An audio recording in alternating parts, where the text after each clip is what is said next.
UPSC previous year questions की series में एक और क्वेश्चन देखते हैं।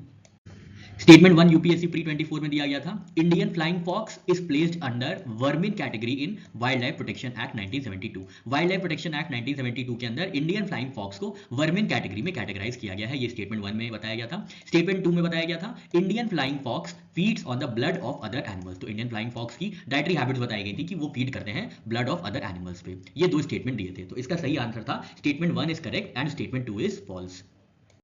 स्टेटमेंट 1 क्यों करेक्ट है? क्योंकि ये वर्मिन कैटेगरी में आते हैं इंडियन फ्लाइंग फॉक्स। ये नेक्टर और फ्रूट ईटिंग बैट होते हैं जिनको वर्मिन कंसीडर किया जाता है क्योंकि ये ऑर्चर्ड्स को रेड करते हैं। इनको पहले शेड्यूल 5 में रखा गया था वाइल्ड लाइफ प्रोटेक्शन एक्ट 1972, फिर हाल में ही इनको शेड्यूल 2 में प्लेस किया गया है।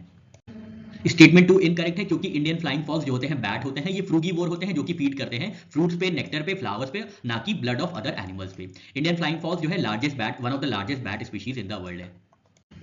चर्चा करेंगे वाइल्ड लाइफ प्रोटेक्शन एक्ट 1972 के शेड्यूल्स की। शेड्यूल 1 में आते हैं क्रिटिकली एंडेंजर्ड स्पीशीज जिनकी हंटिंग, पोचिंग, किलिंग या ट्रेडिंग जो है स्ट्रिक्टली प्रोहिबिटेड है। इसमें Bengal tiger, Nilgiri tahr, blackbuck, Andaman wild pig, hornbill, घड़ियाल एक्सेट्रा एनिमल्स आते हैं। शेड्यूल 2 में वो आते हैं जिनका जो भी हाईली प्रोटेक्टेड एनिमल्स होते हैं जैसे कि Assamese macaque, bonnet macaque, wild dog, pigtailed macaque etcetera.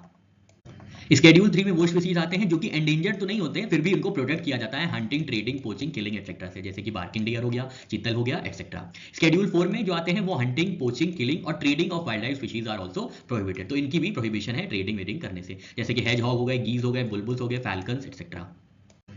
Schedule 5 में वो एनिमल स्पीशीज होते हैं जो कि वर्मिन होते हैं। वर्मिन कौन होते हैं? जो वो एनिमल जो कि कैरी करते हैं डिजीज कॉजिंग जर्म्स या केपेबल होते हैं प्लांट्स को डिस्ट्रॉय करने के लिए, वो वर्मिन हो जाते हैं, जैसे कि कॉमन क्रोज हो गए, फ्रूट बैट हमने देखा, इंडियन फ्लाइंग फॉक्स, माइस या रैट्स। शेड्यूल 6 में वो होते हैं जिनके कल्टीवेशन ऑफ प्लांट्स को परमिशन चाहिए होती है उगाने के लिए, कल्टीवेट करने के लिए, जैसे कि बेडोम्स कैटैड हो गए, ब्लू वैंडा हो गए, पिक्चर प्लांट हो गए। इनके लिए क्या है? इनके लिए प्रायर परमिशन चाहिए होती है इन प्लांट्स को कल्टीवेट करने के लिए।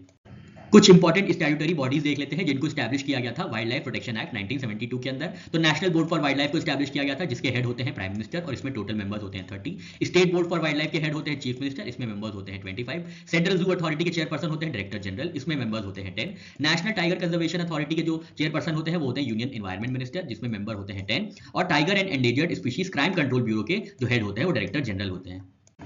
वाइल्ड लाइफ प्रोटेक्शन एक्ट के अंदर 4 तरीके के प्रोटेक्टेड एरियाज होते हैं। सेंचुरीज जिसको डिक्लेयर किया जाता है स्टेट गवर्नमेंट द्वारा, नेशनल पार्क जिसको डिक्लेयर किया जाता है स्टेट गवर्नमेंट द्वारा, कंजर्वेशन रिजर्व्स जिसको स्टेट गवर्नमेंट डिक्लेयर करती है आफ्टर कंसल्टिंग लोकल कम्युनिटीज, और आते हैं फिर लास्ट में कम्युनिटी रिजर्व्स जिनको स्टेट गवर्नमेंट डिक्लेयर करती है upon voluntarily request from individual communities.